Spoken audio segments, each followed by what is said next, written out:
Hello friends, आज हम बात करेंगे डीएलएड सेकेंड सेमेस्टर के बारे में। दोस्तों, आज का हमारा जो विषय है वह वर्तमान भारतीय समाज। इसमें दोस्तों मैं कुछ वीडियो बना चुका हूँ, आप जाके मेरे चैनल पे उस वीडियो को देख सकते हैं। आज दोस्तों हम लोग का जो टॉपिक रहेगा वो आधुनिक शिक्षा रहेगा। ठीक है, आधुनिक कालीन जो शिक्षा है इसको हमने दो पार्ट में डिवाइड किया है। पहला स्वतंत्रता के पूर्व की शिक्षा है, दूसरा है स्वतंत्रता के बाद की शिक्षा हमारे देश की कैसी रही। तो इसमें दोस्तों कुछ पॉइंटें हैं, इस पॉइंट को दोस्तों हम लोग को पढ़ना है। ठीक है, ये सब जो पॉइंटें हैं कौन सी हैं, ये स्वतंत्रता के पूर्व की है। ठीक है, चलिए दोस्तों हम लोग स्टार्ट करते हैं। स्वतंत्रता के पूर्व की शिक्षा। शिक्षा चूंकि एक सामाजिक प्रक्रिया है। ठीक है, शिक्षा क्या एक सामाजिक प्रक्रिया है। समाज में होने वाले परिवर्तनों से शिक्षा का अप्रभावित रहना असंभव है। ठीक है, जो समाज में होने वाले परिवर्तन है उससे शिक्षा का अप्रभावित होना या उससे रहना असंभव है। 18वीं सदी में भारत में विभिन्न संस्कृतियों के लोगों का आगमन हुआ। ठीक है, जब 18वीं सदी थी, ठीक है, उसमें विभिन्न संस्कृतियों के लोगों का आगमन हुआ जिन्होंने अपने अपने ढंग से शिक्षा के विकास क्रम को आगे बढ़ाया। ठीक है, इन्होंने अपने अपने जो हमारे देश पर जो आक्रमण किए, हमारे देश में आए, हमारे देश पर राज किए, उन्होंने अपने अपने ढंग से शिक्षा का विकास के क्रम को आगे बढ़ाया। तो 15वीं से लेकर 18वीं सदी के दौरान हमारे देश में कौन कौन आए थे? पुर्तगाली आए थे, फ्रांसीसी आए थे, अंग्रेज आए थे। ठीक है, जो आदि जो यूरोपवासी हैं इनके आने का मुख्य मकसद हमारे देश पर क्या था? व्यापार करना एवं ईसाई धर्म का प्रचार करना। ठीक है, मुख्य उद्देश्य हमारे देश के साथ व्यापार करना और अपने जो इन लोगों का ईसाई धर्म उसका प्रचार करना। अपने इस लक्ष्य को पूरा करने के लिए उन लोगों ने शिक्षा को ही माध्यम बनाया। ठीक है, ये जो दोनों लक्ष्य को पूरा करने का इन लोगों का जो माध्यम था वो क्या था? शिक्षा था।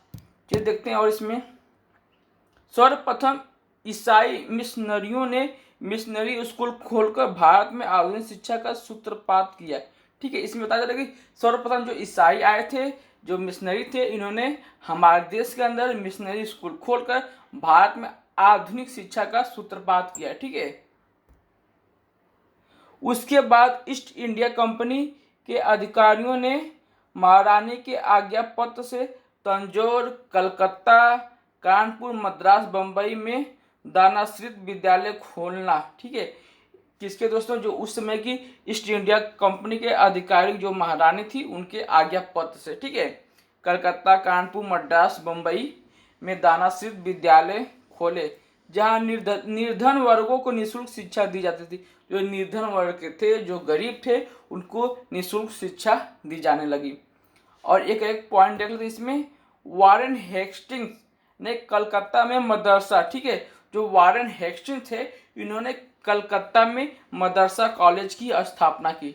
ठीक है, और एक और थे लॉर्ड वेलेजली, इन्होंने फोर्ट विलियम कॉलेज की स्थापना की। ठीक है, फोर्ट विलियम की कॉलेज की स्थापना की। अब देखते हैं नेक्स्ट, जो चार्ल्स ग्रांट है, इनको जो हमारे देश के आधुनिक शिक्षा है इनको जन्मदाता माना जाता है। ठीक है, आधुनिक शिक्षा के जन्मदाता के रूप में चार्ल्स ग्रांट को माना जाता है। देखते हैं नेक्स्ट। अब देखते हैं 1813 का जो आज्ञा पत्र था वो कितना विवादित था दोस्तों, आप लोगों को मालूम होगा। चलिए इसको हम लोग अच्छे से देख लेते हैं। 1813 के आज्ञा पत्र ने भारत में शैक्षिक विकास का नवीन दिशा दी। ठीक है, जो 1813 का आज्ञा पत्र था भारत में शैक्षिक विकास की एक नवीन दिशा दी, जिसकी मुख्य बातें इस प्रकार। ठीक है, इसमें जो मुख्य बातें हैं उसको हम लोग देखते हैं। भारतीय साहित्य एवं विज्ञान की प्रभावित के लिए प्रतिवर्ष 1 लाख रुपए की धनराशि व्यय के लिए निर्धारित की। ठीक है, इसमें कहा गया कि जो भारतीय साहित्य है और विज्ञान है, ठीक है, उसके लिए प्रतिवर्ष 1 लाख रुपए की धनराशि व्यय करने का एक निश्चित किया गया, एक निर्धारित किया गया है। 1813 के आज्ञा पत्र के तहत दी गई धनराशि के व्यय को लेकर दो विचारधारा सामने है। ठीक है, लेकिन जो 1 लाख की बात की गई थी, लेकिन एक किस वर्ग में दिया जाए इसकी बात स्पष्ट नहीं हुई थी। इसी चीज को लेकर दो वर्गों में क्या हुआ? आपसी विचारधाराएं सामने आई कि चलिए देख लेते हैं। पहला था पाश्चात्यवादी। ठीक है, इनकी जो विचारधारा थी, इनके अनुसार भारत में यूरोपीय ज्ञान व सभ्यता का प्रचार अंग्रेजी माध्यम से किया जाए। ठीक है, जो पाश्चात्यवादी के विचारधारा के लोग थे, इनके अनुसार इनका जो मत था कि भारत में कैसा यूरोपीय ज्ञान व सभ्यता, ठीक है, जो यूरोप का ज्ञान है, जो सभ्यता है, उसको अंग्रेजी माध्यम से दी जाए। और दूसरी जो प्राच्यवादी विचारधारा के अनुसार भारतीय साहित्य को मातृभाषा क्षेत्रीय भाषाओं में पढ़ाया जाए। ठीक है, जो दूसरे थे प्राच्यवादी, इनकी जो विचारधारा थी कि भारत में, ठीक है, भारतीय साहित्य को मातृभाषा या इसकी जो जो क्षेत्रीय भाषा थी उसमें पढ़ाया जाए। चलिए इसको हम लोग और देखते हैं। विचारधाराओं से उपजा विवाद, ठीक है, जो इन दोनों लोगों के जो प्राच्यवादी और पाश्चात्यवादी जो विचार से जो उपजा विवाद, इसका नाम भी दे दिया गया प्राच्य पाश्चात्य विवाद। ठीक है, उनके अपने अपने तर्क थे। ठीक है, उसमें जो ये लोग थे जो दो भागों में डिवाइड थे, उनके अपने अपने एक अलग विचार थे, एक तर्क थे। प्राच्यवादी कहा करते थे कि भारतीय संस्कृति, दर्शन, धर्म भारतीय भाषाओं में सुरक्षित है। ठीक है, जो प्राच्यवादी सोच के व्यक्ति थे वो कहते थे कि भारतीय संस्कृति, दर्शन, धर्म और भारतीय भाषाओं में ये क्या सुरक्षित है, अतएव भारत में अपना साम्राज्य सुरक्षित खोज में विरोध कोई खतरा नहीं हो सकता। ठीक है, एक कौन थे ये आपके प्राच्यवादी विचारधारा के लोग थे। अब देख लें जो पाश्चात्यवादी विचारधारा के लोग का क्या कहना था, क्या उनका मत था, देख लेते हैं।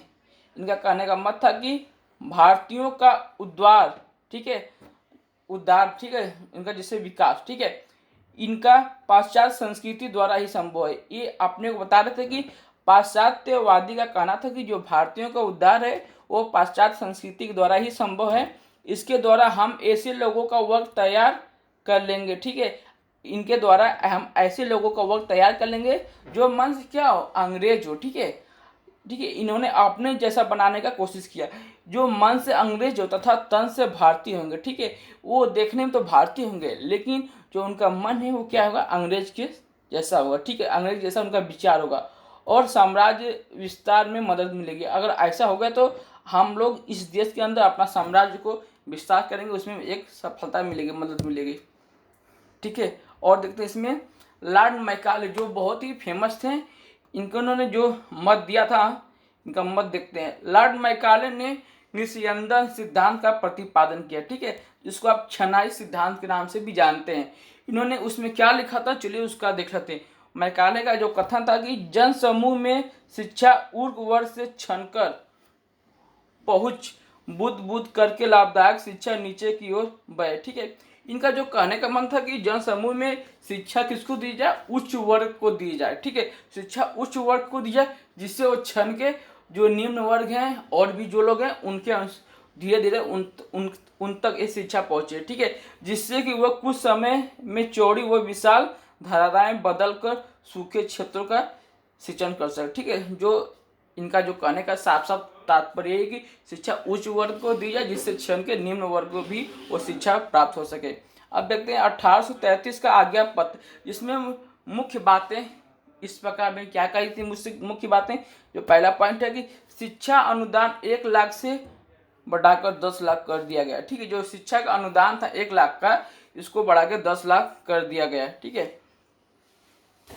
कोई भी भारतवासी तथा सम्राट का कोई भी स्वाभाविक प्रजनन अपने धर्म, जन्म स्थान, वर्ग तथा वर्ण के आधार पर किसी भी स्थान पद को प्राप्त करने से न रोका जाए। ठीक है, इसमें बताया गया कि कोई भी भारतीय हो या सम्राट, ठीक है, इनका जो स्वाभाविक है, जो इनका धर्म, जन्म स्थान है, वर्ग या वर्ण के आधार पर इन्हें किसी भी स्थान या पद में प्राप्त करने के लिए रोका नहीं जाए। ठीक है, इसमें जो बातें गई थी, गवर्नर जनरल की काउंसिलिंग में एक कानूनी सदस्य बढ़ा दिया गया। ठीक है, एक कानूनी सदस्य बढ़ा दिया गया। लॉर्ड मैकाले प्रथम कानूनी सदस्य बने। ठीक है, ये एक प्रश्न हो जाता कि जो लॉर्ड मैकाले थे ये प्रथम क्या बने, कानूनी सदस्य बने। मैकाले के आगमन से प्राच्य पाश्चात्य विवाद ने और गंभीर रूप धारण कर लिया। ठीक है, जो लॉर्ड मैकाले आए, इनके आने से जो प्राच्य पाश्चात्य विवाद था एक और गंभीर रूप पकड़ लिया।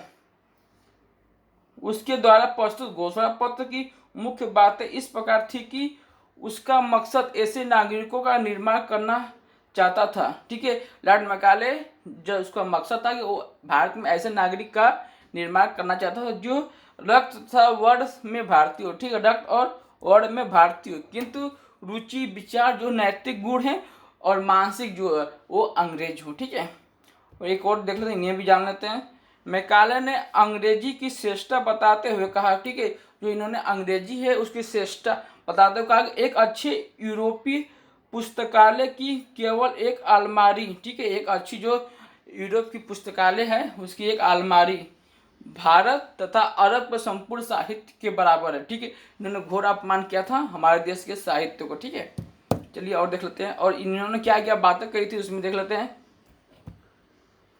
उसके मत में साहित्य शब्द का अर्थ अंग्रेजी साहित्य से न कि संस्कृत, अरबी और फारसी के साहित्य से। ठीक है, वो साहित्य में बात कर सिर्फ अंग्रेजी साहित्य को बढ़ावा देना चाहता था, न कि वो संस्कृत, फारसी या अरबी साहित्य को। और देख लेते हैं पॉइंट नेक्स्ट। और भारत विद्वान का मतलब ऐसे विद्वान से था जो लाक के दर्शन एवं मिल्टन की कविता से प्रचलित हो। नेक्स्ट है, देसी भाषाएं शिक्षा के माध्यम के रूप में उपयुक्त नहीं है। ठीक है, उन्होंने बताया जो देसी भाषाएं हैं वो शिक्षा के माध्यम में उपयुक्त सही नहीं है। उसने लिखा कि भारत में प्रचलित देसी भाषाओं से या देसी भाषाओं में साहित्य एवं वैज्ञानिक ज्ञान कोश का अभाव है। ठीक है, जो देसी भाषाएं चलेंगी इससे जो प्रचलित देसी भाषाएं उससे साहित्य एवं वैज्ञानिक ज्ञान का अभाव, ठीक, खोज का अभाव है, वे अविकसित एवं गवारू हैं। ये लॉर्ड मैकाले ने हमारे देश के लिए ऐसा सब। नेक्स्ट देखते हैं, केवल कानूनों की जानकारी के लिए संस्कृत, अरबी, फारसी के शिक्षालयों पर धन व्यय करना मूर्खता है। ठीक है, ये लॉर्ड मैकाले ने बात कही थी।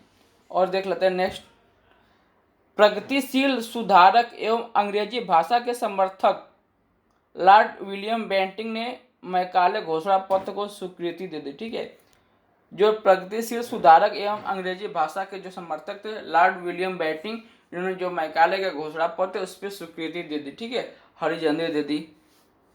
उसके मत में शिक्षा इस प्रकार होनी चाहिए, ये देख लेते हैं। अब नेक्स्ट, ऑकलैंड का घोषणा पत्र कब आया था? 1839 में। उसमें क्या क्या बातें कही गई थी ऑकलैंड के द्वारा, देख लेते हैं। उसने प्राच्य पाश्चात्य विवाद को समाप्त कर दिया। ठीक है, जो लॉर्ड ऑकलैंड थे इन्होंने जो विवाद चल रहा था 1833 का प्राच्य पाश्चात्य विवाद उसको समाप्त कर दिया।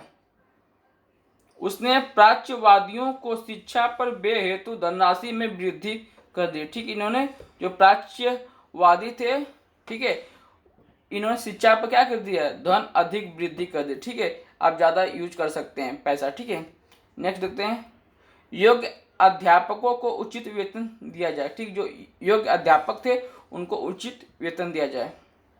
नेक्स्ट पॉइंट देखेंगे, संस्कृत व अरबी भाषा पर व्यय होने के बाद जो धनराशि बचे वह अंग्रेजी पर खर्च की जाए। ठीक है, संस्कृत और अरबी जो भाषा है उस पर व्यय होने के बाद जो धनराशि बच रही है उसको अंग्रेजी पर खर्च किया जाए। और दोस्तों देखते हैं, ये पॉइंट हो गया। अब देखते हैं नेक्स्ट, वुड का घोषणा पत्र कब आया था? 1854 में।